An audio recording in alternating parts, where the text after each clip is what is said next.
오늘 우리는 십계명의 6번째 계명인 살인하지 말라라는 말씀을 살펴보려고 합니다. 하나님께서 이 짧고 단순한 이 한 문장을 통해 성경 전체를 이해하는 놀라운 하나님의 은혜를 보게 하십니다. 살인하지 말라라는 계명은 뒤에 어떤 부연 설명도 필요 없을 정도로 그것이 인간의 생명을 중시하는 것이라는 것을 우리는 알 수 있습니다. 이것은 계명이 정해지기 전부터 하나님께서 이미 말씀하신 겁니다. 하나님께서 노아와 언약을 맺으실 때에 그 노아에게 동물을 잡아 먹을 수 있도록 허락하셨습니다. 그러나 그 허락하심 가운데서도 하나님께서 명하신 것이 사람의 목숨을 해하지 말라라는 것이었습니다. 하나님께서 노아에게 약속하셨던 것처럼, 언약하셨던 것처럼 그렇게 생명을 중시 여겼던 그 하나님의 그 뜻은 바로 이 십계명을 통해서 6번째 계명으로 나타난 것입니다. 우리는 이 십계명이 인간의 생명을 존중하는 것, 인간의 생명을 중시하는 것이라고 하는 것을 알고 있지만 우리는 이것에 대해서 좀 먼저 근본적인 질문부터 우리가 좀 던지면서 좀 살펴볼 필요가 있습니다. 왜 우리는 인간의 생명을 중시해야 될까요? 왜 우리는 누군가의 생명을 해하지 않아야 되고 또 자신의 생명도 해하지 말아야 하며 그 누구의 생명이든지 그 생명을 중시해야 될까? 이 질문에 정확히 꼭 집어서 답이 이겁니다라고 내놓지는 못할지 몰라도 인간은 본성적으로 생명이 귀하다는 것을 우리는 모두 압니다. 성경에도 사람이 만일 온 천하를 얻고도 제 목숨을 잃으면 무엇이 유익하리요? 사람이 무엇을 주고 제 목숨과 바꾸겠느냐라고 말하듯이 온 천하보다 소중한 것이 생명입니다. 우리가 아무리 돈을 귀하게 여기고 아무리 우리가 사랑을 귀하게 여긴다 해도 그것이 내 생명이 붙어 있을 때 이야기입니다. 내가 아무리 돈을 많이 벌으면 뭐합니까? 내 생명이 끝나면 그 돈을 내가 지고 갈 것도 아니고 싸고 갈 것도 아닙니다. 아무리 내가 정말로 내 목숨을 내어줄 만큼 사랑하는 사람을 만난다 할지라도 내가 살아있을 때 사랑하는 것이지 내가 죽을 때 그 사람과 함께 끌고 죽을 수는 없는 겁니다. 이렇게 사람은 누구나 다 생명이 귀하다는 것을 알고 생명이 내 목숨이 온 천하보다 귀하다는 걸 압니다. 그러나 인류의 역사 속에서 사람이 사람의 생명을 빼앗는 일은 계속해서 반복되어 왔습니다. 인간 생명이 중요하다는 걸 누구나 다 아는데도 불구하고 인류의 역사는 계속해서 생명을 빼앗는 일이 반복입니다. 고대에는 권력과 이익을 위하여 인간의 생명을 도구화하는 물리적 살인이 많았다면 현대에는 그런 물리적인 살인뿐 아니라 혐오, 배제, 언어폭력, 사회적 무관심 등 생명을 존중하지 않는 이 간접적인 살인까지 확대되고 있습니다. 이렇게 끊임없이 사람이 사람의 생명을 빼앗는 역사 앞에 어쩌면 오늘도 어딘가에서 생명이 경시되고 누군가는 고통에 울부짖는 이 현실 앞에 오늘 본문에 살인하지 말라라는 이 계명은 어쩌면 너무나도 무색하다라고 느껴지기도 합니다. 아무리 살인하지 말라라고 얘기해도 여전히 생명이 빼앗기는 시대, 여전히 생명이 무시되는 시대, 이런 시대 앞에 과연 하나님께서는 왜 이 살인하지 말라라는 계명을 두고 이 계명을 통해서 우리를 어떻게 하나님의 은혜 가운데로 끌고 가시는 걸까요? 하나님께서 살인하지 말라라고 말씀하시는 것은 하나님께서 자신의 형상으로 창조하시고 그분의 숨결을 불어넣으신 인간의 생명을 살리고자 하시는 하나님의 열심과 은혜가 담긴 말씀입니다. 단순히 그냥 생명이 중요하다라는 것이 아니라 나의 열심과 나의 은혜를 부어주겠다라고 하는 하나님의 약속이기도 합니다. 그래서 종교개혁자인 칼빈은 기독교 강요에 하나님께서 살인하지 말라라는 계명을 통해 사람 속에 새겨진 하나님의 형상을 존중해야 할 것을 생각하기를 바란다라고 말합니다. 그렇다면 살인하지 말라라는 이 짧은 계명 속에 어떻게 하나님의 열심과 은혜가 담겨 있는지 우리가 오늘 그것을 함께 살펴보면서 은혜를 나누기를 원합니다. 우리가 그것을 함께 살펴보기 위해서는 처음 하나님이 인간을 만드셨을 때로 돌아가 봐야 합니다. 하나님께서 처음 인간을 만드셨을 때 하나님께서는 자신의 형상을 따라 인간을 만드셨습니다. 창세기 1장 27절에 기록되어 있죠. 하나님이 자기 형상 곧 하나님의 형상대로 사람을 창조하시되 남자와 여자를 창조하시고, 그리고 하나님께서는 그 창조하신 그 모든 만물 그리고 사람을 바라보면서 하나님이 지으신 그 모든 것을 보시기에 좋았더라라고 말씀하십니다. 하나님께서는 그들에게 복을 주시고 생육하고 번성하고 땅에 충만하며 올바로 다스릴 의무가 그들에게 있음을 알려주셨습니다. 그들에게는 그런 의무가 있었습니다. 이건 첫사람 아담이 하나님께서 주신 복을 누림으로 하나님께 온전하게 순종해야 한다는 그의 책임이며 의무입니다. 하나님으로부터 지음받은 인간은 하나님께 온전하게 순종해야 했습니다. 하나님께서 첫사람 아담의 온전한 순종을 통해서 영생을 누리기를 원하셨습니다. 여러분들, 하나님께 아담을 창조했을 때 아담은 더 나아가야 될 목표나 목적이 없었던 것이 아닙니다. 하나님께서는 그에게 온전한 순종을 요구하셨고 그 순종에 따라서 하나님께서 그에게 영생을 약속해 주신 것입니다. 그것을 위해서 하나님께서는 그 에덴 동산에 생명나무를 두셨습니다. 우리는 선악과에만 중심을 하지만 선악과는 하나님께서 그 온전한 순종을 보기 위하여 그 온전한 순종에 그 하나의 집합체로 보여주신 겁니다. 그것에 따라서 하나님은 그에게 영생을 보장해 주시려고 했던 겁니다. 그 하나님의 그 영생을 보장해 주시려고 했던, 영생을 주시려고 하는 그 하나님의 뜻은 지금도 변치 않습니다. 인간이 죄악 가운데 있고 여전히 아담의 죄 아래 있지만 인간에게는 그 영생을 향한 그 하나님의 뜻이 여전히 펼쳐지고 있는 겁니다. 하나님께서는 그에게 온전한 순종을 통해서 영생을 누리기를 원하셨지만, 그러나 그는 선악을 알게 하는 나무의 열매를 먹지 말라는 명령을 어겼습니다. 여러분, 이것은 단순히 이 행위 하나, 그냥 선악과를 따먹은 이 행위 하나의 문제가 아닙니다.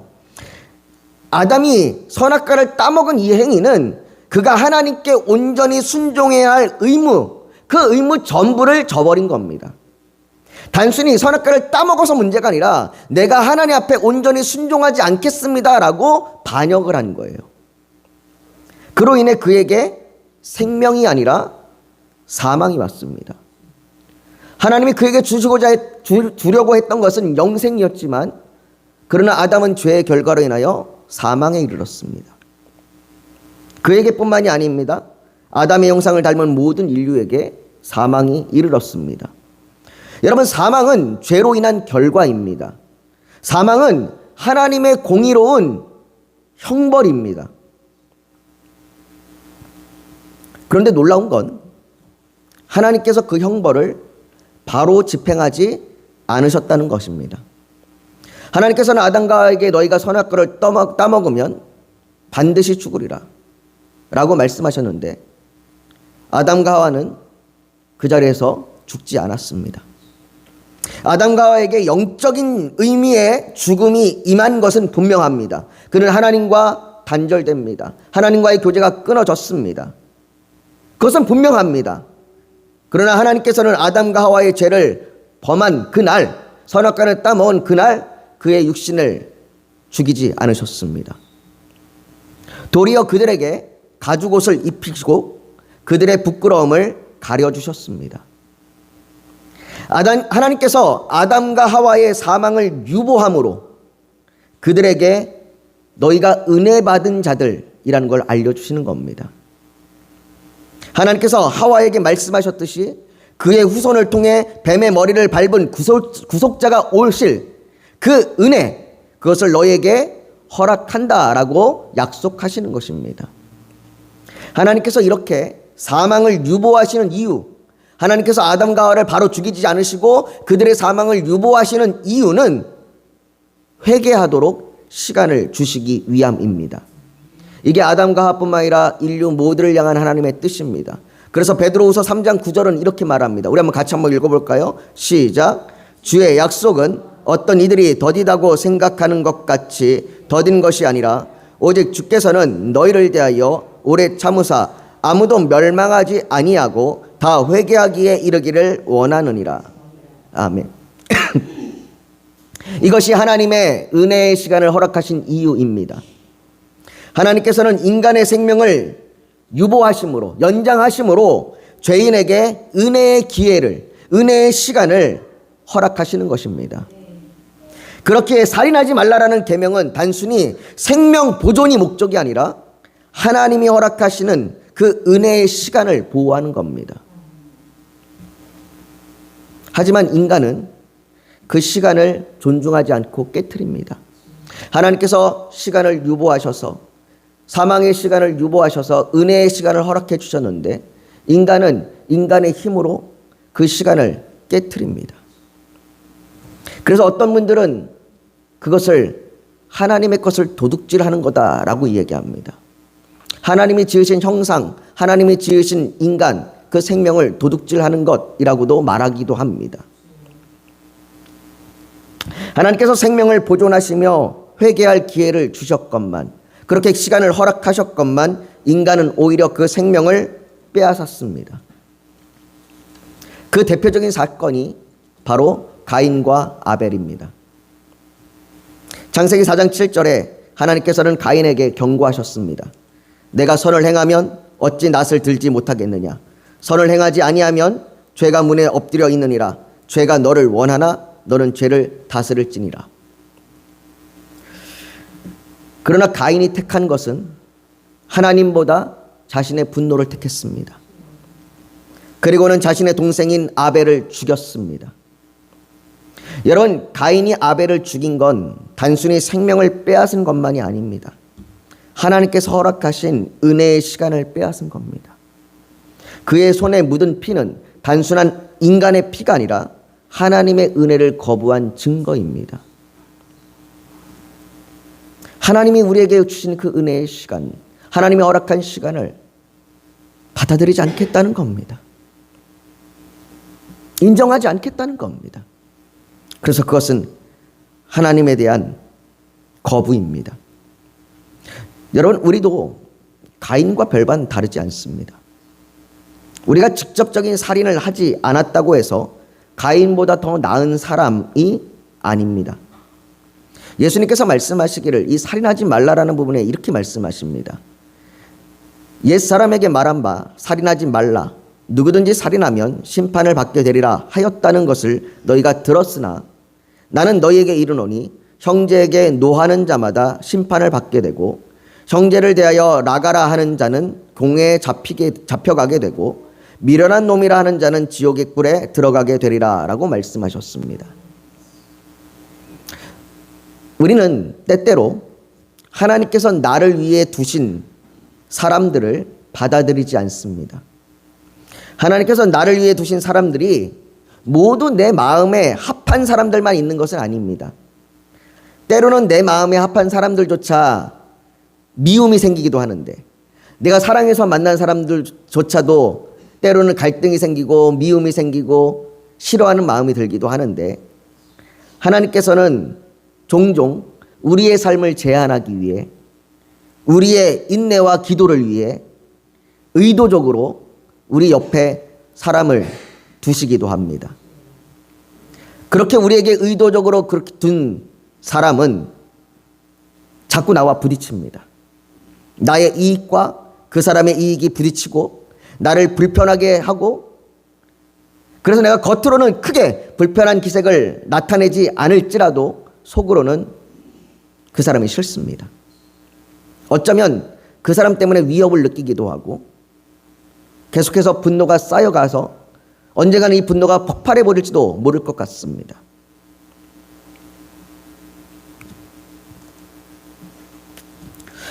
이런 마음의 미움과 싫음, 증오와 분노가 하나씩 쌓여 언제 폭발할지 모를 지경에 이르렀을 때 어쩌면 그것이 살인으로 나타날지 모르겠습니다. 물론 이런 감정이 쌓였다고 해서 모두 살인으로 나타나는 것은 아닙니다. 하지만 우리는 뉴스를 통해서 너무나 자주 이런 감정적인 충돌이 가져오는 끔찍한 결과들을 접하게 됩니다. 그래서 요한일서 3장 15절은 단호하게 말합니다. 그 형제를 미워하는 자마다 살인하는 자니 살인하는 자마다 영생이 그 속에 거하지 아니하는 것을 너희가 아는 바라. 미움은 하나님 앞에서 살인하는 것입니다. 미움은 하나님께서 나를 위해 두신 사람들을 받아들이지 않기 때문입니다. 하나님께서 나를 위해 그들에게 정해주신 자리를 없애려고 하는 시도입니다. 그래서 우리는 종종 생각합니다. 저 사람만 없으면 살 것 같은데, 저 사람만 아니면 내가 지금보다 좀 더 나은 자리에 있었을 것 같은데, 저 사람만 아니면 내가 저 자리에 있었을 텐데. 우리는 그 사람의 자리를 인정하지 않습니다. 그 사람이 거기에 없었으면 하고 바랍니다. 그러나 그 사람을 그곳에 두신 이유는 하나님께서 나를 위하여 그곳에 두신 겁니다. 때로는 내가 교만하지 않도록 나를 위해서 그곳에 두시기도 하시고, 때로는 나로 인내하도록 그곳에 두시기도 하시고, 때로는 나로 인하여 환난을 이기고 연단하도록 그곳에 두시기도 합니다. 그러나 우리는 우리의 미움을 통하여, 우리의 싫음을 통하여 그 자리를 거부합니다. 하나님이 그곳에 두신 그것을 인정하지 않으려고 합니다. 그러니 가인과 우리가 무슨 차이가 있겠습니까? 가인도 그랬을 겁니다. 아벨만 아니면. 여러분, 요한일서 3장 15절은 살인하는 자마다 영생이 그 속에 거하지 아니하는 것을 너희가 아는 바라라고 말합니다. 살인하는 자마다 영생이 그 속에 없습니다. 요한계시록 21장 8절에도 그러나 두려워하는 자들과 믿지 아니하는 자들과 흉악한 자들과 살인자들, 음행하는 자들과 점술가들과 우상숭배자들과 거짓말하는 모든 자들은 불과 유황으로 타는 못에 던져지리니 이것이 둘째 사망이니라. 성경은 살인한 자 영생을 얻지 못하고 사망에 이른다고 말합니다. 영원한 형벌에 떨어진다라고 말합니다. 그러나 즉각적인 사망을 주시지 않고 은혜의 시간을 허락하신 하나님께서는 살인자와 같은 우리, 그래서 영생을 얻지 못하고 영원한 지옥의 형벌에 떨어져야만 하는 우리를 버리지 않으십니다. 오히려 그분의 아들을 살인자를 대신하여 내어주셨습니다. 마태복음 27장에 보면 악명 높은 살인자가 나옵니다. 그의 이름은 바라바입니다. 그는 폭동과 살인으로 체포되어 사형을 기다리고 있었습니다. 성경이 이 바라바를 기록하고 있는 이유는 우리가 그와 같기 때문입니다. 우리는 바라바와 같이 죄와 저주 아래 심판의 날까지 묶여 있는 자들로 살인을 했거나 혹은 살인에 필요한 미움과 싫음, 증오와 분노와 같은 악의를 품고 있는 자들입니다. 당시 명절에는 죄수 한 명을 석방하는 관습이 있었습니다. 그래서 빌라도는 이 가장 악명 높은 이 범죄자인 바라바를 제시하면서 군중에게 선택을 요구했습니다. 너희는 내가 누구를 너희에게 놓아주기를 원하느냐? 바라바냐? 그리스도라 하는 예수냐? 이 빌라도의 질문에 군중들은 외칩니다. 바라바를 놓아주라. 바라바를 놓아주라. 예수를 십자가에 못 박으라. 그를 십자가에 못 박으라. 그 순간 살인자와 무죄한 자의 자리가 바뀝니다. 바라바는 석방되면서 그의 모든 범죄 기록이 마치 그가 살인을 저지르지 않은 것처럼 지워져 버렸습니다. 반면에 예수 그리스도는 바라바 대신 십자가로 끌려가 형벌을 받으셨습니다. 여러분, 이 바라바의 이름의 뜻이 무엇인지 아십니까? 바라바의 이름의 뜻은 아버지의 아들입니다. 살인자였던 아버지의 아들을 대신하여 하나님의 아들 예수 그리스도께서 대신 형벌을 받으셨습니다. 우리는 모두 아담으로부터 시작된 죄의 본성을 지닌 아버지의 아들들입니다. 그러나 하나님께서는 예수 그리스도를 통해서 우리를 하나님의 아들이 되게 하십니다. 더 이상 살인자가 아니라, 더 이상 아버지의 아들 바라바가 아니라 참된 아버지의 아들, 하나님의 아들로 살아가는 그 은혜를 우리에게 주시는 것입니다. 우리는 그 참된 아버지의 아들로서 하나님이 주신 생명의 시간을 사랑과 존중으로 지켜내야 합니다. 그것이 살인하지 말라라는 계명 앞에 우리를 두시는 이유입니다. 그렇다면 우리가 어떻게 하나님이 주신 이 생명의 시간을 사랑과 존중을 가지고 지켜나갈 수 있겠습니까? 단순히 남을 미워하지 않고 단순히 남을 해하지 않는 것으로 끝나지 않습니다. 우리가 이 살인하지 말라라는 계명 앞에 섰을 때 우리는 먼저 우리를 돌아봐야 합니다. 먼저 우리를 돌아봐 우리가 오늘을 회개의 시간으로 살아야 합니다. 오늘 하루는 내게 생명이 주어져 있는 이 오늘 하루는 하나님께서 내게 주시는 회개의 시간입니다. 내게 회개하도록 하나님께서 허락하시는 시간입니다. 그러니 주 앞에 내가 죄인임을 회개하고 주 앞에 서야 합니다. 하나님께서 오늘이라도 당장 내 생명을 앗아갈 수 있음에도 불구하고 하나님께서 내게 생명을 오늘도 유지시키는 이유가 그것 때문입니다. 그리고 두 번째로 이웃의 생명을 지키는 사랑을 실천하십시오. 미움이 아닌 생명을 세우는 말, 존중과 경청의 태도, 용서와 화해의 행동으로 다가가십시오. 살인하지 말라라는 계명은 단순히 생명을 해하지 않는 것뿐만 아니라 그의 사람됨을, 그의 생명의 있음을 무시하는 것조차도 허락하지 않는 것입니다. 그러니 그의 말과 그의 태도와 그의 인격을 존중해야 합니다. 더 나아가 사회의 책임에 무관심하지 말아야 합니다. 생명이 무시되고 존중되지 못하는 세상 속에서 생명의 가치를 드러내야 합니다. 우리나라의 가장 치욕적인 오명 중에 하나가 자살률 1위라는 겁니다. 수많은 그리스도인이 있고 수많은 교회가 있지만 여전히 자살률이 제일 높습니다.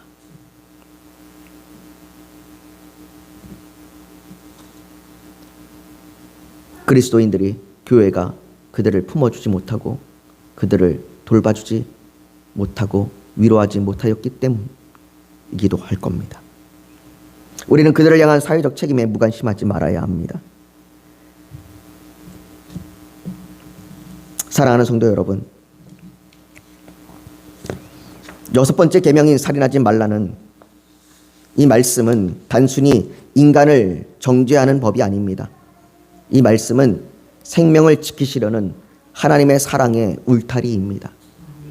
이 계명을 통해 하나님께서는 우리가 그분의 형상대로 창조되었으며 영생을 소망하며 살아가야 함을 기억하게 하십니다. 하나님께서는 우리를 사망이 아닌 생명으로 인도하십니다. 예수 그리스도의 십자가에서 살인자였던 우리를 대신 죽이심으로 우리에게 영원한 생명을 회복하게 하셨습니다.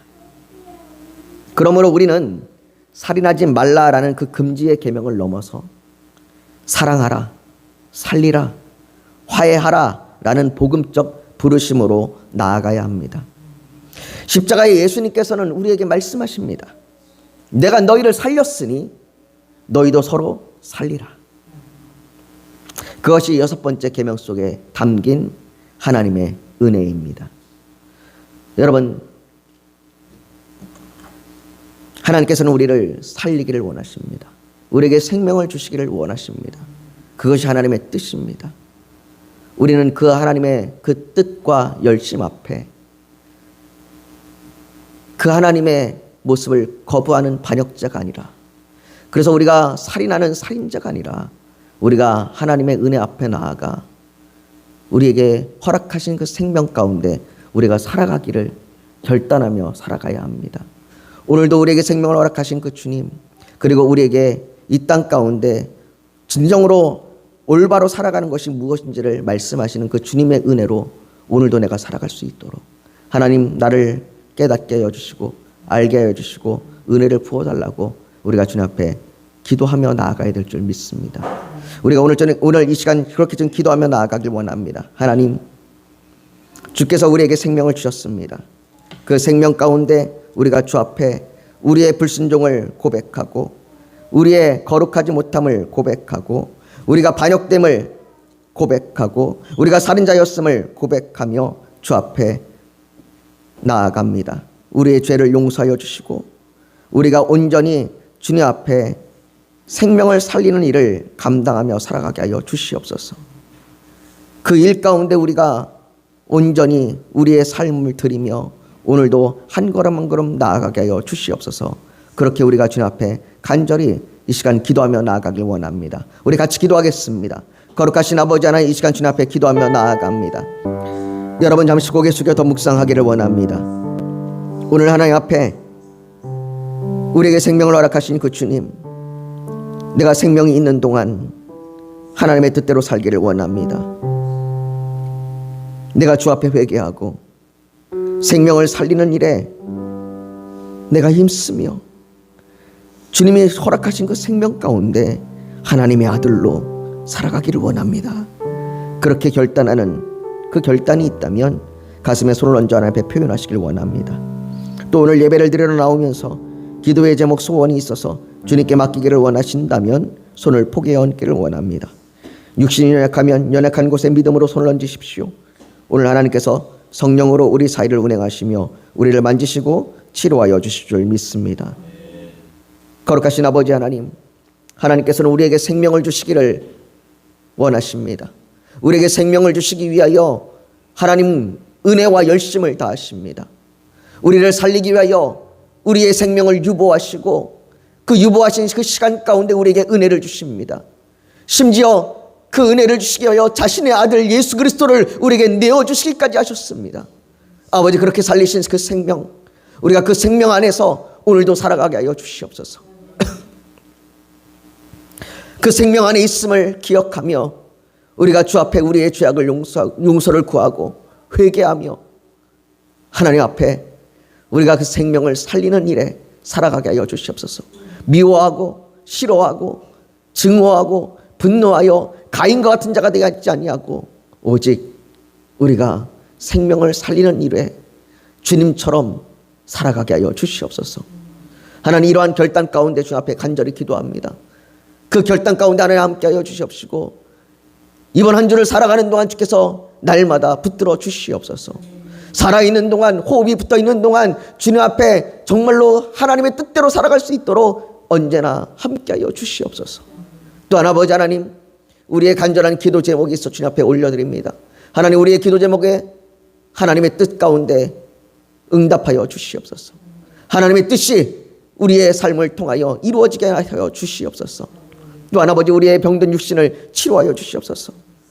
아버지 하나님, 우리의 육신 가운데 하나님 은혜를 내려주셔서 우리의 아픈 부위마다 하나님 고쳐주시고 회복되게 하여 주시옵소서. 우리가 고통 중에 있을지라도 그 고통 중에 하나님을 만나게 하여 주시옵소서. 모든 것 주 앞에 올려드리며 예수님의 이름으로 기도하옵나이다. 아멘.